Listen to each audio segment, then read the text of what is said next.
요한복음 8장 1절에서 11절까지 말씀을 봉독합니다. 예수는 감난산으로 가시니라. 아침에 다시 성전으로 들어오시니 백성이 다 나오는지라 앉으사 그들을 가르치시더니 서기관들과 바리새인들이 음행 중에 잡힌 여자를 끌고 와서 가운데 세우고 예수께 말하되 선생이여 이 여자가 간음하다가 현장에서 잡혔나이다. 모세는 율법에 이러한 여자를 돌로 치라 명하였거니와 선생은 어떻게 말하겠나이까? 그들이 이렇게 말함은 고발할 조건을 얻고자 하여 예수를 시험함이러라. 예수께서 몸을 굽히사 손가락으로 땅에 쓰시니 그들이 묻기를 마지 아니하는지라. 이에 일어나 이르시되 너희 중에 죄 없는 자가 먼저 돌로 치라 하시고 다시 몸을 굽혀 손가락으로 땅에 쓰시니 그들이 이 말씀을 듣고 양심의 가책을 느껴 어른으로 시작하여 젊은 이까지 하나씩 나가고 오직 예수와 그 가운데 섰는 여자만 남았더라. 예수께서 일어나사 여자 외에 아무것도 없는 것을 보시고 이르시되 여자여 너를 고발하던 그들은 어디 있느냐? 너를 정죄한 자가 없느냐? 대답하되 주여 없나이다. 예수께서 이르시되 나도 너를 정죄하지 아니하노니 가서 다시는 죄를 범하지 말라 하시니라. 아멘. 우리 수요 기도회 가운데 우리 함께 하시는 여러분들을 축복합니다. 예전에 제가 봤던 영상 중에 그런 게 있었어요.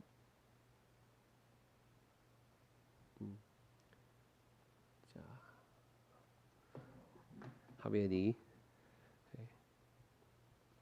어떤 게 있었느냐? 유튜브 영상이었습니다. 여러분들도 아마 본 적이 있을 거예요. 뭐였느냐? 이 재판장 가운데서 일어난 일이에요. 판사가 죄수를 보니까 아는 얼굴인 거예요. 그리고 바로 같은 중학교 동창인 것을 깨닫고 혹시 어디 중학교 다니지 않았니? 라고 하니까 이 죄수도 그 판사를 알아본 거예요. 그리고 난 다음에 아주 괴로워합니다. 그리고 판사는 이렇게 말해요. 이 친구가 중학교 때 아주 좋은 친구로 기억하고 있다라고 그렇게 이야기합니다. 그 말에 저 죄수가 너무나도 고통스러워하고 괴로워하는 거예요. 그리고 좋은 말로 재판을 잘 마무리했습니다. 9개월 동안 이 복역하고 난 다음에 출소되는 자리에서 이 재판한 이 판사 친구가 그를 맞이해줘요. 그리고 난 다음에 앞으로는 정말 너가 잘 살기 바란다. 그렇게 축복합니다. 여러분, 한 사람은 판사로, 한 사람은 죄수로 그렇게 나중에 마주하게 되었어요. 아마도 정말 우리 삶 가운데 그런 일이 일어난다면 판사로 있는 그 친구도 지금 죄수로 온 재판을 받아야 되는 그 사람을 바라볼 때 안타까운 마음이 있을 것이고, 또 반대로 죄인으로서 재판을 기다리고 있고 판결을 기다리고 있는 그 친구는 더더욱 부끄러우며 말할 수 없는 괴로움 가운데 있을 수밖에 없다라는 그런 생각이 들었습니다. 우리가 살아가면서 참 많은 것을 잊어버리면서 살아갑니다. 그래서 개구리가 올챙이적 모른다, 또는 부모님 앞에서 철없는 아이일 때의 모습을 잊어버리는 것처럼, 더 나아가서 우리가 예수 그리스도를 믿기 전에 영원히 죽을 죄인이었다라는 것을 잊어버리면서 살아간다라는 거예요. 성경 안에서는 보면 이 장면을 보면서 우리는 어떻게 저런 사람이 있나 그렇게 생각하면서 겉으로는 손가락질을 차마 하지 않지만 속으로는 뭐 저런 사람이 다 있어. 그러면서 뭐합니까? 나는 그래도 저런 사람보다 죄를 짓지 않아. 그런 마음이 사실 저와 여러분들에게 있지 않나요? 그래도 내가 저 사람보다 나라는 게 저와 여러분들한테 있잖아요. 저는 이 말씀을 보면서 어떤 생각이 들었느냐? 내가 저 여인이었다. 제 가운데 영원히 죽어야 하는 가운데 사단마귀 귀신이 우리를 예수님 앞으로 끌고 가서 이거 죄 짓는 현장에서 내가 데려왔는데 율법으로는 저거 돌로 쳐 죽이라 그랬어요. 예수님, 이 사람 죄 짓는 가운데서 내가 끌고 왔는데 예수님 율법에는 얘 돌로 쳐 죽이라고 돼 있어요. 벌벌 떠면서 아무것도 할 수 없는 존재 아니었습니까? 그런데 예수님이 어떻게 말씀하시느냐? 너를 고발하던 그들은 어디 있느냐? 너를 정죄한 자들은 어디 있느냐? 나도 너를 정죄하지 아니하노니 다시는 죄를 범하지 말라. 이 장면을 생각할 때에 저 이름 없는 여인이 떠오르는 것이 아니라 사실 저는 제 자신이 떠오르고 더 나아가 주님의 그 따뜻한 음성, 내가 처음 예수님을 만났을 때에 그때가 떠오르는 거예요. 여러분들도 마찬가지입니다. 저와 여러분들이 예수님을 인격적으로 그리고 예수 그리스도를 나의 구주요 주님으로 고백하면서 그 영접하던 그때가 분명히 있어요. 그때가 너무나도 오래되어서 기억나지 않을 수 있습니다. 그런데 적어도 저는 예수님을 처음 만났던 그때를 생각하면 아직도 많은 분노도 있다가 또 많은 화도 났다가 또 많은 불평, 불만, 원망이 떠오르다가도 그 당시를 생각하면 저절로 겸손해져요. 내가 어떠한 존재였는데, 내가 어떠한 처지에 있었는데 그 가운데 나를 만나 주신 그 예수님, 그리고 나를 바라보시던 그 눈빛을 저는 잊을 수가 없어요. 오늘 이 밤 말씀을 통해 먼저는 우리에게 구원을 주신 그 구원의 은혜가 더 풍성하여지길 축복합니다. 그리고 더 나아가 우리 안에 굳어 있는 마음, 완악한 마음, 그러니까 구원의 은혜를 잊어버리고 우리가 가지고 누리고 있는 이 은혜를 잊어버리고 뭐 하는 거예요? 다시는 가서 죄를 범하지 말라라고 하시는 말씀을 잊어버리고 또 돌아서서 육체의 욕심대로 살아가고 또 돌아서서 육신의 정욕을 따라 살아가고 안목의 정욕을 따라 살아가고 이생의 자락 따라 살아가는 우리의 연약한 모습들, 그 욕심대로 살아가고자 하는 모습들이 깨어지고 다시금 일어설 수 있는 귀한 밤 되시길 축복합니다. 오늘 말씀 보면 먼저 배경이 나오는데 1절하고 2절 말씀이에요. 우리 같이 한번 말씀의 배경을 보겠습니다. 예수는 감난산으로 가시니라. 아침에 다시 성전으로 들어오시니 백성이 다 나오는지라 앉으사 그들을 가르치시더니. 아멘.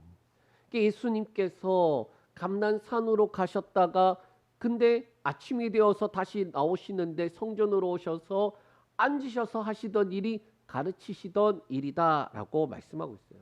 자, 그런데 이 말씀을 보면은 이 배경이 뭔가 싶어요. 그래서 7장을 보니까 어떤 일이 있었느냐? 이 7장의 시작에는 유대인들이 예수님을 죽이려고 그렇게 혈안하고 있는 거예요. 그래서 갈릴리에서 예루살렘, 이 유다로 가셔야 되는데 유대인들이 워낙 예수님을 잡아 죽이려고 하니까 가지 못하고 갈릴리에서 활동하시고 계시던 거예요. 그러다가 유대인의 명절인 초막절이 다가오니까 이렇게 말하는 거예요. 예수님, 명절이 오고 있으니까 유대로 가셔야죠. 그렇게 이야기하니까 예수님이 안 갈란다 그렇게 말씀하시는 거예요. 나는 안 갈래 그렇게 말씀하시다가 뭐라고 말씀하시냐? 내 때가 아직 이르지 않았기 때문에 안 가신다 그렇게 말씀하셨어요. 그래서 다들 명절이니까 다들 예루살렘으로 갔는데 그런데 예수님께서 안 가신 것이 아니라 은밀히 가셨다라고 말씀하고 있어요. 그리고 예루살렘에서 어떤 일이 일어납니까? 막 분쟁이 일어나는 거예요. 그 분쟁의 중심에 누가 있느냐? 예수님이 있어요. 어떤 이들은 예수님이 하늘로부터 오신 그 선지자 하나님의 아들 그렇게 말씀하는 말씀을 통하여서 그들이 예수 그리스도를 누군지 알게 된 자들이 있고 또 반대로는 아니다. 이 사람이 말하는 거 정말 감히 그렇게 말할 수가 없는데 너 안 돼. 저 사람은 절대로 안 돼. 그러면서 분쟁이 일어난 거예요. 자, 그 가운데 니고데모가 나타나서 이렇게 말합니다. 7장 50절에서 53절 말씀 읽겠습니다. 그 중에 한 사람 곧 전에 예수께 왔던 니고데모가 그들에게 말하되 우리 율법은 사람의 말을 듣고 그 행한 것을 알기 전에 심판하느냐? 그들이 대답하여 이르되 너도 갈릴리에서 왔느냐? 찾아보라. 갈릴리에서는 선지자가 나지 못하느니라 하였더라. 다 각각 집으로 돌아가고. 자, 다들 집으로 돌아갔는데 예수님은 어디로 가셨다? 감난산으로 가셨다. 뭐 하러 가셨습니까? 누가복음에 보니까 습관을 따라 기도하러 감난산에 가셨다라는 거예요. 감난산에 가셔서 예수님이 하시는 거 거기서 주무실 뿐만 아니라 거기서 기도하시는 거예요. 그리고 다시 아침이 되면 성전으로 오셔서 가르치시는 일을 하셨다라는 겁니다. 어떻게 보면 이 예수님이 어디에 있었습니까? 이 분쟁의 그 중심에 계셨어요. 그리고 그 중심에 있어서 사람들이 뭐합니까? 심판이란 단어가 나와요. 심판이란 단어. 그리고 그 심판장으로서 어떻게 보면은 부각되어지기 시작하는 그때에 어떻게 하느냐? 어떻게 예수를 걸고 넘어져서 보내버릴까? 유대인들 중에 어떻게 예수를 죽일까? 그러던 자들이 이제 그 일을 시작하는 거예요. 우리 3절에서 6절 말씀 한번 보겠습니다. 서기관들과 바리새인들이 음해 중에 잡힌 여자를 끌고 와서 가운데 세우고 예수께 말하되 선생이여 이 여자가 가늠하다가 현장에서 잡혔나이다. 모세는 율법에 이러한 여자를 돌로 치라 명하였거니와 선생은 어떻게 말하겠나이까? 그들이 이렇게 말함은 고발할 조건을 얻고자 하여 예수를 시험함이러라. 예수께서 몸을 굽히사 손가락으로 땅에 쓰시니. 자, 여기에 말씀에 보면 어떠합니까? 예수를 심판하고 먼저 죽이고자 하는 자들이 누구다고 말하냐? 서기관과 바리새인들이다 라고 말하고 있어요. 그리고 그들이 어떻게 합니까? 어떤 여자를 데려오는데 3절에 음행 중에 잡힌 여자, 즉 간음하다가 현장에서 잡았다라고 하면서 데려오는 거예요. 여기서 음행 중에 잡힌 여자, 이 단어의 원어적 의미는 현장에서 증거가 명백하게 그런 뜻이에요. 그러니까 죄가 확실하게 있는 사람이에요. 누명을 쓴 것도 아니고 그리고 억울한 사람도 아니다라는 거예요. 여러분 잘 생각해 보면 우리나라도 옛날에 그랬어요. 증거를 어떻게 보면 그 어떠한 재판이나 이러한 일이 있어서 그 증거를 찾을 때에 그 증거의 첫 번째가 뭐냐? 자백이 자백. 근데 이 자백을 어떻게 합니까? 아주 심한 고문을 통하여서 자백하게 만든다라는 거예요. 그러면 어떻게 됩니까? 내가 죄를 짓지 않았는데 너무 큰 고통 때문에 내가 했어요. 그리고 차라리 벌 받는 게 낫겠다라고 생각해서 그 거짓 자백을 하는 경우도 있었다라는 거예요. 자, 그런데 여기서는 두말할 여지가 없이 억울한 사람도 아니고 누명을 쓴 사람도 아니라 명백하게 죄인이 왔다라고 말하고 있어요. 그리고 그 여인을 가운데 세우고 공개적으로 망신을 주면서 심판의 자리로 내몰아요. 그리고 심판의 자리에 누구를 내세웁니까? 예수님을 세우면서 묻습니다. 모세의 율법에는 이런 여자 돌로 쳐 죽이라고 했습니다. 그런데 선생은 어떻게 말할 겁니까? 그렇게 묻는 거예요. 잘 생각해 보면 지금 1타 2피를 하고 있어요. 이 서기관과 바리새인들이 1타 2피가 뭡니까? 한 번 던졌는데 2개가 맞는 거예요. 지금 예수님도 까고 지금 죄를 지은 이 여자도 까버리는 거예요. 1타 2피. 자, 예수님이 그렇게 그 모습을 바라보면서 뭐라고 하느냐? 예수님이 대답이 없어요. 참 어려운 문제예요. 왜 어려운 문제이냐? 돌로 치라 그러면 로마 제국 하에 있었기 때문에 사형 집행 권한이 없어요. 사형 집행의 권한은 총독한테 있거든요. 그러니까 예수님이 십자가에 못 박히고 그 죽으셔야 되는 그 상황이 오니까 어떻게 하나요? 종교적인 처벌을 이제 내리면서 이 사형을 시켜야 되니까 총독에게 가서 이 죽여야 된다라고 이야기하는 거예요. 자, 그런데 예수님이 그래 율법에 있으니까 얘 돌로 치자. 그럼 어떻게 되느냐? 로마 법을 어기면서 로마에 어떻게 보면은 그런 대항한 사람으로서 로마에다가 갖다 넘기면 되고, 또 어떻게 하느냐? 용서하라 그러면 모세의 율법을 어긴 자로서 비난할 수 있는 거예요. 그래서 이것을 6절에 보니까 고발할 조건을 얻고자 하여 예수를 시험함이로다라고 말씀하고 있어요.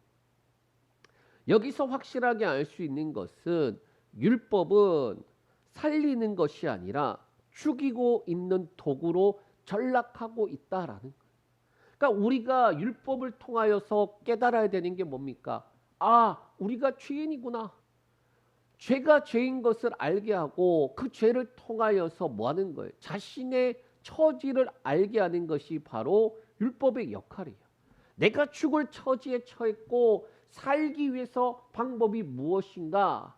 그 살기 위한 방법을 바라보게 만드는 그 바로 직전까지 하는 역할이 바로 율법이에요. 여기서도 동일합니다. 율법이 지금 죽이는 도구로서 지금 쓰이고 있는 거예요. 그런데 예수님의 행동이 이상합니다. 어떻게 하시느냐? 대꾸도 없으세요. 대꾸도 없으세요. 그리고는 뭐 하느냐? 바닥에 앉아서 손으로 뭔가 끄적끄적 쓰시는 거예요. 이 주석을 살펴보니까 이 장면에서 예수님이 뭘 쓰셨는지에 대해서 여러 가지 추측이 있어요. 뭐 그들의 이름, 죄인들의 이름이 이제 뭐 기록될 것이다. 뭐 그 말씀 때문에 예수님께서 앉아서 쓰신 것은 요 앞에 있던 죄인들의 이름들을 다 쓰셨다. 뭐 그런 내용들도 있고 별의별 내용들이 다 있어요. 자, 그런데 공통적인 핵심의 내용은 뭐냐? 예수님께서 의도적으로 침묵하시는 것과 예수님께서 대답을 쉽게 하시는 것이 아니라 아주 신중하게 나타나게 말씀하고 있다라는 거예요. 그러니까 예수님께서 그 질문을 명쾌하게 대답하실 수도 있겠죠. 그러니까 예를 들면 이런 것입니다. 그래, 너희 중에 죄 없는 자가 돌로 쳐라. 바로 이렇게 하실 수도 있겠죠. 그런데 예수님께서 왜 갑자기 뜬금없이 그들의 질문에 대꾸도 않고 갑자기 철푸덕 앉아갖고 뭐를 쓰시는 거예요? 뭐를 쓰시는 거예요? 여인을 고발하고 조롱하고 정죄하고 도구를 삼아서 예수님을 향하여서 고발거리를 잡으러 왔던 사람들이 지금 예수님의 행동을 보면서 순간 뻥 찌는 거예요. 이게 뭐지? 이게 뭐지? 아니 예수님 지금 뭐라도 말씀을 하셔야지. 지금 뭐 하십니까? 막 주변에서 막 난리가 났을 수도 있어요.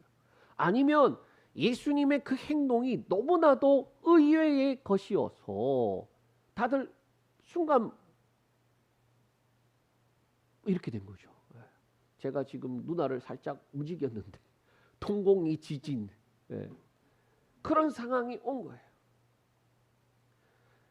예수님께서 이거다 또는 저거다 그러면은 죽고 사는 문제가 결정되는데, 아니 더 정확하게 말하면은 이 여자 죽는 것이 확정인데 원래 죽어야 되잖아요. 원래 죽어야 되는데 예수님이 말 한마디만 하면 죽는 게 확정이 되는데 예수님께서 그것을 공식적으로 어떻게 선포하실까? 그 생각으로 지금 여인은 이제는 죽었구나 그러고 있는데 지금 눈을 살짝 떠보니까 예수님이 뭘 쓰시다가 눈 마주치고 사람들 보니까 막 동공지진하고 있는 거예요. 그런데 어떻게 되었나요? 우리 7절에서 9절 말씀 한번 보겠습니다.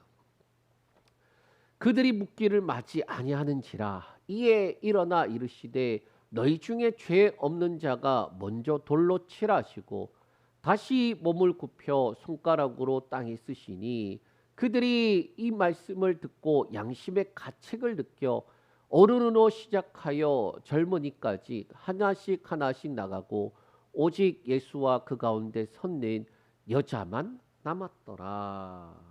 아멘. 여기 보면 그들이 묻기를 마지 아니하는지라. 한글이 어렵지요. 묻기를 마지 아니했다. 부정의 부정은 긍정. 계속 묻고 있는 거예요. 예수님 지금 뭐 하는 거예요? 저쪽에서도 예수님 뭐 하시는 거예요? 지금 이게 무슨 일이에요? 막 그러는데 예수님 뭐 하고 계시다? 뭐라든지 말든지 손가락에 뭘 자꾸 쓰셔.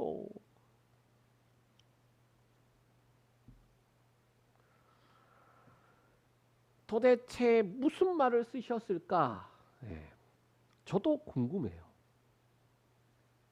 그냥 예수님이 뭔가 쓰시는 거 성경에 보면은 구약에 보면 이제 하나님이 이제 그런 일을 행하시죠.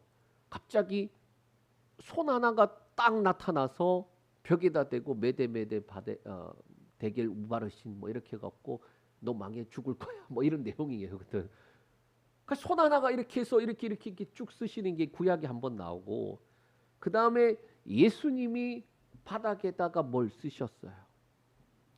저 정말 궁금해요. 도대체 예수님은 뭐라고 쓰셨을까? 근데 뭘 쓰셨는지는 우리가 알 길이 없으나 중요한 것은 웅성웅성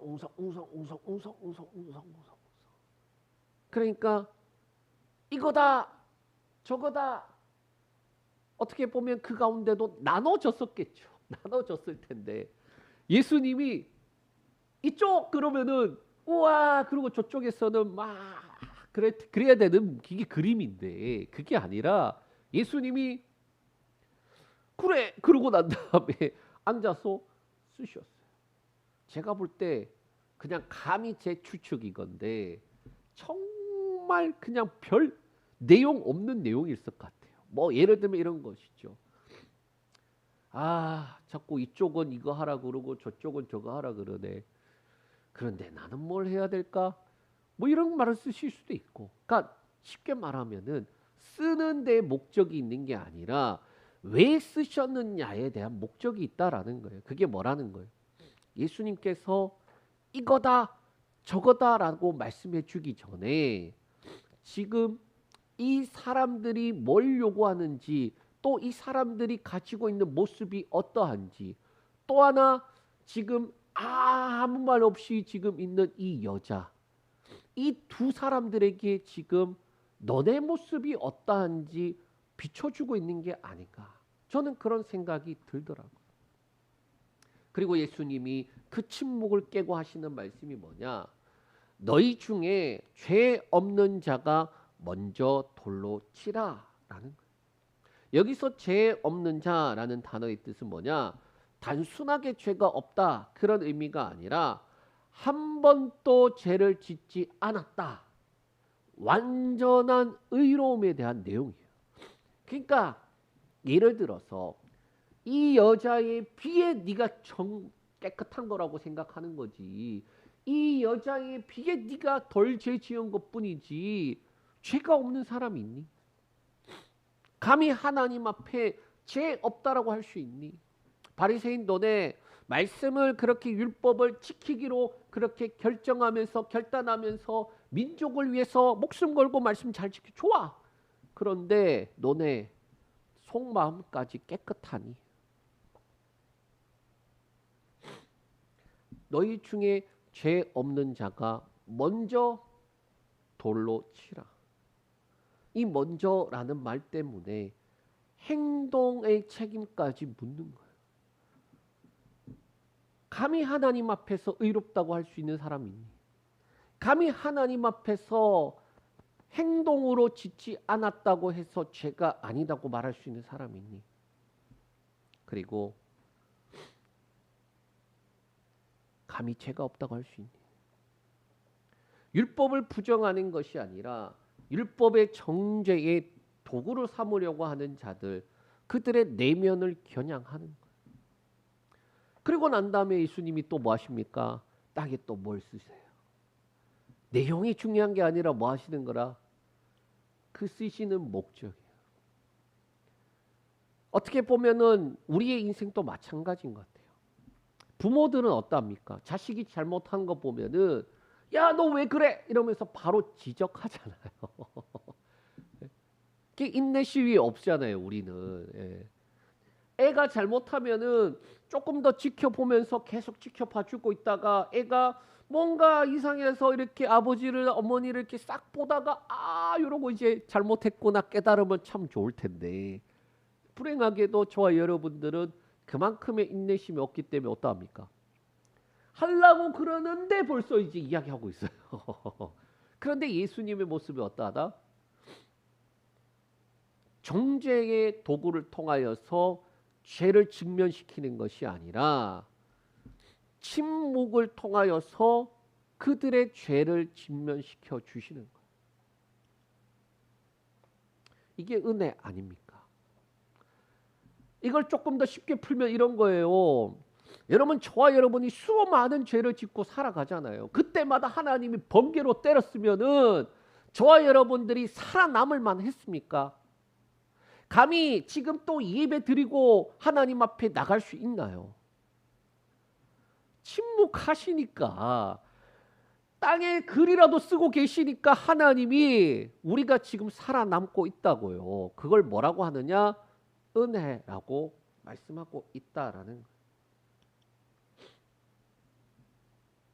여인의 주변에 있던 사람들이 하나 둘씩 사라지기 시작합니다. 거기에 보면은 나이 많은 사람으로부터 어린아이까지. 나이 많은 사람이 죄를 많이 지었을까요? 어린 애가 죄를 많이 지었을까요? 당연히 나이 많은 사람이 죄를 더 많이 지었어요. 살아온 날만큼이 죄예요, 사실은. 다 사라지고 난 다음에 이 여인이 예수님과 독대하기 시작합니다. 그런데 고발하던 사람들이 사라졌다고 여자의 이 죄가 사라질까요? 저는 이 장면에서 참 가장 와닿았던 것 같아요.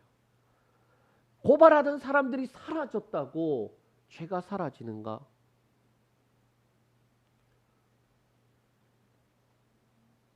아니란 거예요. 우리 10절에서 11절 말씀 한번 보겠습니다. 예수께서 일어나사 여자 외에 아무도 없는 것을 보시고 이르시되 여자여, 너를 고발하던 그들이 어디 있느냐? 너를 정죄한 자가 없느냐? 대답하되 주여 없나이다. 예수께서 이르시되 나도 너를 정죄하지 아니하노니 가서 다시는 죄를 범하지 말라 하시니라. 아멘. 10절에 보면 이 정죄자들이 질문을 하는 그 질문에 예수님은 앉으셔서 소리 없이 땅에 쓰시기만 하셨는데, 정죄하던 자들이 이제 사라지고 그러고 난 다음에 이 여자만 혼자 남았을 그때에 예수님이 그제서야 일어서시는 거예요. 어떻게 보면 우리 생각에는 저 여자도 예수님 쓸 때 가버리는 게 우리에게 맞을 거예요. 우리 생각에 맞을 거예요. 아까 말했던 것처럼 고발하던 자들이 사라졌다고 해서 죄가 사라지느냐, 이 부분이 왜 중요하다고 했느냐? 우리 생각의 한계는 예수님이 쓰고 계실 때 사람들 다 사라질 때 그 여자도 조용히 사라지는 거예요. 우리 수준이 딱 그 수준이에요. 그런데 성경이 뭐라고 말하냐? 예수님이 그제서야 일어나서 그 여자를 향하여서 말합니다. 너를 고발하던 그들이 어디 있느냐? 이 질문을 하심으로 그 여자의 자신의 상황을 스스로 보게 되는 거예요. 그리고 11절에 여자가 이렇게 말합니다. 주여 없나이다. 여기서 핵심은 없다라는 말이 아니라 주님이라는 표현을 쓴다라는 거예요. 다 선생으로 알고 있었는데, 그런데 이 여자가 예수님의 그 모든 행동들과 말을 통하여서 그리고 예수님과 독대하는 그 가운데에 예수님을 주여라고 알게 되어졌다라는 것. 단순히 가르치는 자로 선생의 모습이 아니라 권위를 가진 자로 바뀌게 된 거예요. 정죄받는 자에서 주님 앞에 서는 자로 바뀌어지게 되는 거예요. 그리고 이제 예수님께서 심판자로서 어떻게 선포하느냐? 나도 너를 정죄하지 아니하노니 다시는 죄를 범하지 말라라는 거예요. 여기서 정죄라는 단어는 원어상 공식적으로 종결적인 판단과 형벌을 포함하는 단어예요. 정죄라는 그 말 자체에 바로 공식적으로 죄에 따른 재판에 따른 명확한 결과를 나타내고 있는 거예요. 율법으로는 정죄뿐 아니라 그에 따른 처벌을 받게 되고 그 처벌로 마치는 삶, 그 율법에 따르면 어떻게 해야 되는 거예요? 돌로 맞아 죽어야 되는 거예요. 그러니까 정죄라고 했을 때 이미 처벌이 포함된다면 그 여자는 이미 죽어야 되는데 처벌로 마치는 삶이 아니라 다시 하나님 앞에서 살아갈 수 있도록 새 삶을 부해 주는 거예요. 그래서 다시는 죄를 범하지 말라 그렇게 하시는 거예요.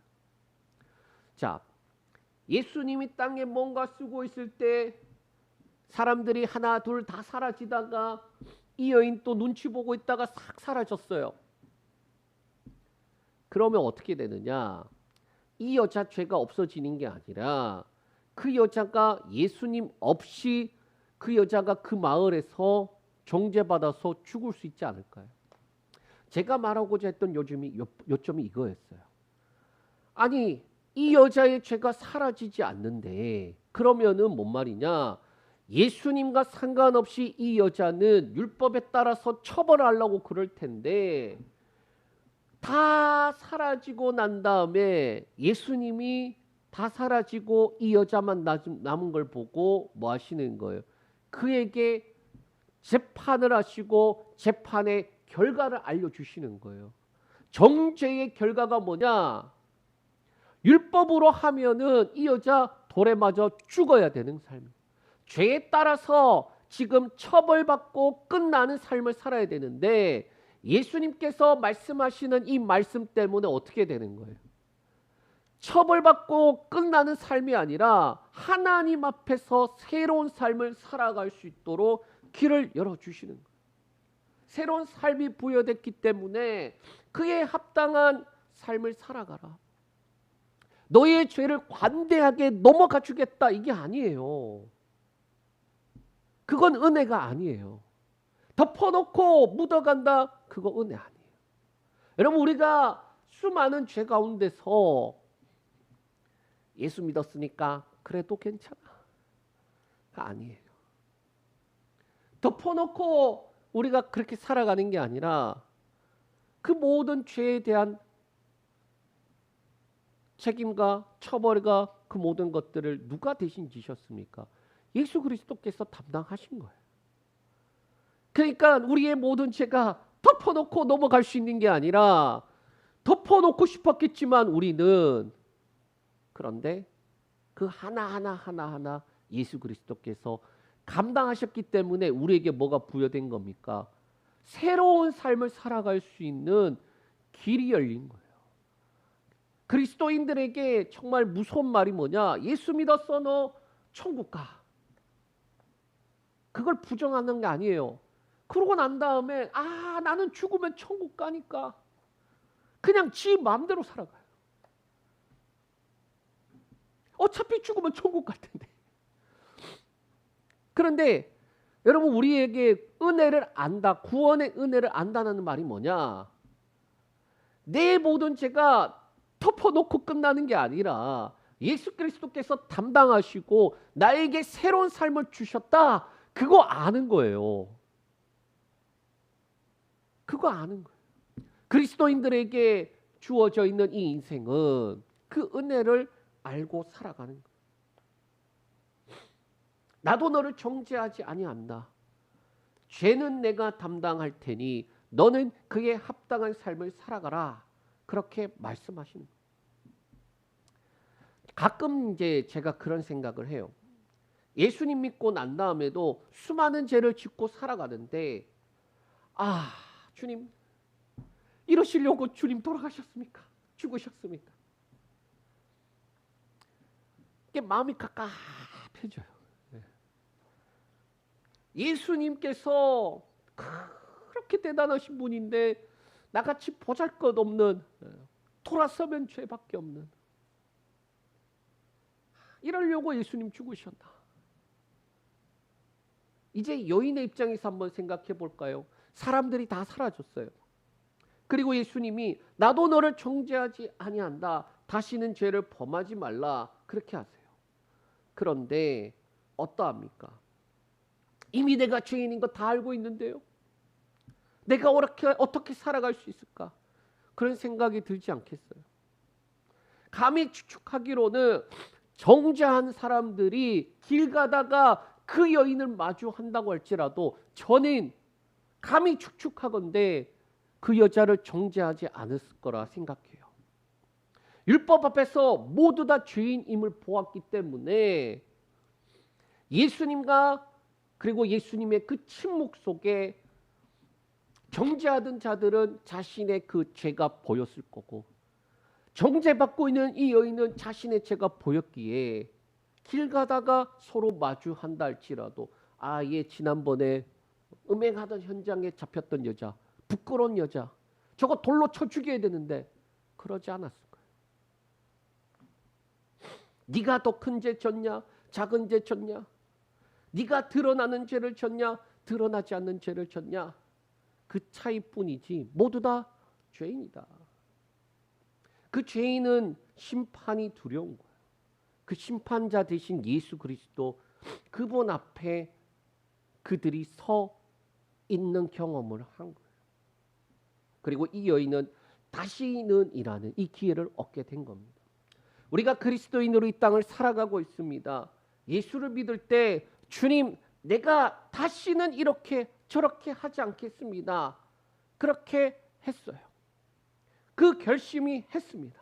그런데 참으로 초라할 만큼 우리는 연약함을 경험해요. 그러면 사단 마귀 귀신이 어떻게 할까요? 참소라하겠죠. 저거 예수 믿는다고 하나님 자녀 됐다고 그러더니 보세요, 하나님 또 죄 짓고 있잖아요. 저거 예수 안 믿는 거예요. 그러지 않겠어요?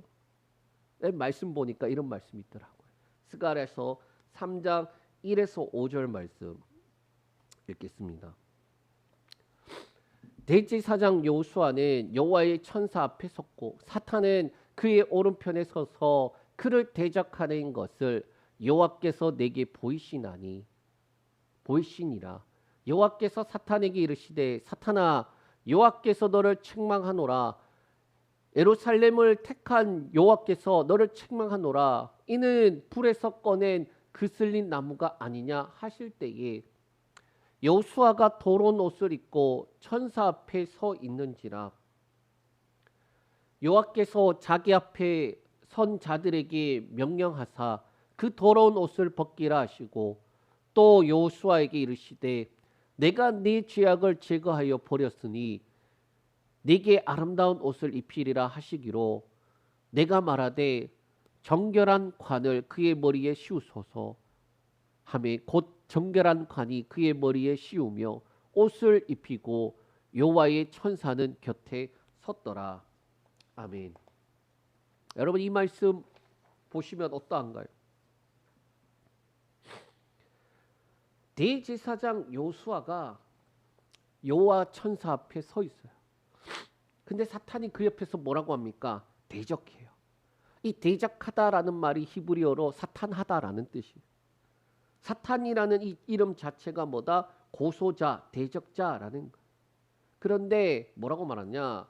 여호와께서 고소를 거절하고 더러운 여호수아의 옷을 벗기고 죄악을 제하여 버리고 아름다운 옷과 정결한 관을 씌워줘요. 그런데 중간에 어떤 말씀이 있습니까? 불에서 꺼낸 그슬린 나무가 아니냐. 심판 중에 있다가 꺼냄 받은 자들이란 거예요. 불에 탔다가 꺼냄 받은 자들이란 거예요. 그러니까 저와 여러분이 그러한 존재라는 거예요. 그러니까 그냥 나무도 아니라 불 속에 들어갔다가 거슬렸다가 나온 나무라는 거예요. 저는 이 장면이 스가랴가 환상 중에 본 장면이라고 보는데, 그 장면을 보면서 어떠했을까? 저는 이 말씀을 읽으면서 솔직하게 마음에 이렇게 눈물이 나요. 천사는 그냥 거기에 주변 적이지고 뭐합니까? 사탄이 참소를 해요. 대적을 해요. 그런데 하나님은 뭐라고 말합니까? 조용히 해! 조용히 해. 내가 택한 자야. 내 거야. 거슬리면 어때? 내 건데. 더러운 옷 입었어? 그럼 내가 깨끗하게 해줄 건데. 벗기고 아름다운 옷을 그 머리에 관을 씌워주는 거예요. 이게 그리스도인들이 누리고 있는 은혜예요. 거슬렸어. 더러워. 사탄이 참소합니다. 저거 또 재셨어요, 하나님. 아무리 봐도 저거 예수 안 믿는 새끼예요, 저거. 하나님이 내 거야. 더러워도 내 거야. 내가 깨끗이 할 거야. 이게 우리가 누리고 있는 은혜라고요. 하나님이 하시는 일이 이거 하시는 거예요. 예수 그리스도를 통해서 하시는 일이 이거 하시는 거예요. 더러우면 깨끗이 만들고 또 더러우면 깨끗이 만들고. 우리는 예수 그리스도를 주심을 보면서 확증을 가져요. 하나님이 나를 얼마나 사랑하시는지 그 확증을 가져야 돼요. 여러분, 우리 안에 수많은 죄와 허물들 통해서 어떻게 합니까? 괜히 하나님 앞에 안 나가요. 그 죄 때문에 하나님 앞에 안 나가요. 하나님 앞에 멀어지게 만드는 그 죄를 더 짓고 살아가요. 그리고 하나님 앞에 안 나가요. 그리고 뭐합니까? 완악해져요. 뭐합니까? 구원의 은혜를 버려버려요. 잊어버려요. 그런데 하나님이 끊임없이 뭐라고 말합니까? 그 사랑 가운데서 너네 자라가라는. 아까 우리 시작할 때의 그 판사 그리고 범죄 친구, 아까 그렇게 해서 해피엔딩으로 끝나면 좋았을 텐데 최근에 9년이 지난 시점에 이야기가 나왔어요. 최근 근황이. 놀랍게도 범죄자 친구는 또 죄를 지었어요. 지난번에는 강도질하다가 붙잡혀왔고 이번에는 도둑질하다 붙잡혀왔어요. 그런데 하필 또 배정받은 판사가 누구냐? 친구 판사. 이 판사 친구는 또 그 지금 붙잡혀온 친구를 보면서 그래도 인사를 해요. 그런데 고개를 나중에 절레절레. 네 사건을 내가 들을 수가 없어. 그래서 다른 판사를 배정할 거야. 조금만 기다리면 다른 판사가 와서 너를 재판할 거야. 너에게 그래도 좋은 일이 있길 바래. 그러고 끝나버려요. 이 사건을 포기한 판사 친구 표정이 씁쓸하잖아요. 사람은요, 그 사람은 용서와 기대를 하는데 그 용서와 기대가 무너지게 되면 무너져요. 저거 어쩔 수 없구나. 또 사람은 죄 짓지 말아야지 하지만 그 결심이 또 무너져요. 그런데 하나님은 그렇지 않다라는 거예요. 주님이 여인에게 말씀하셨죠. 나도 너를 정죄하지 않는다. 가서 다시는 죄를 짓지 말라. 우리가 받은 복음이 바로 이거예요. 나도 너를 정죄하지 않는다. 내가 재판장으로 심판자로 서 있는데 심판을 위해서 온 것이 아니라 구원을 위해서 왔다. 나에게 오면은 정죄하지 않고 너희에게 뭐 하는 거예요?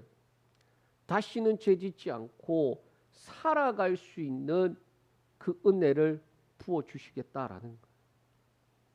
이게 우리가 받은 복음.